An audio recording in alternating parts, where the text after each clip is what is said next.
आता तुम्ही खूप ऐकलं असेल, की या पाण्याला चव आहे. इस पानी में टेस्ट है. This water has a test. This water has a different energy.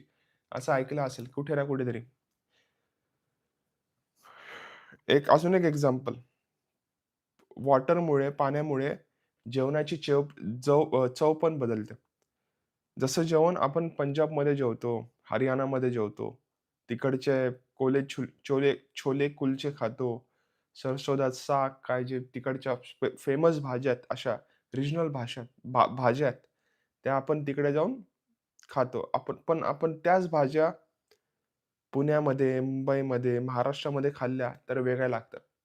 आपण तोच शेफ आणला म्हणजे जो त्या भाज्या उत्तम करतो पंजाबमधला, त्याच माणसाला जर आपण मुंबईमध्ये येऊन सांगितलं ना, की "भाऊ अशी भाजी बनव."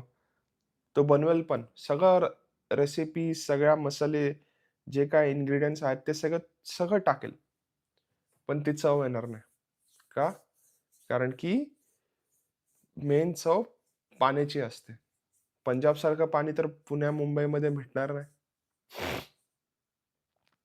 मग ती कुठून तो भाजी बनवणार? कारण की पंजाबच्या पाण्यामध्ये एक वेगळी चव आहे, पुण्याच्या पाण्यामध्ये एक वेगळी चव आहे. तर ते पाणी नसल्यामुळे ती चव तुम्हाला भेटणार नाही. इथे आता आपल्या अमेरिकेमध्ये एवढे इंडियन रेस्टॉरंट आहेत.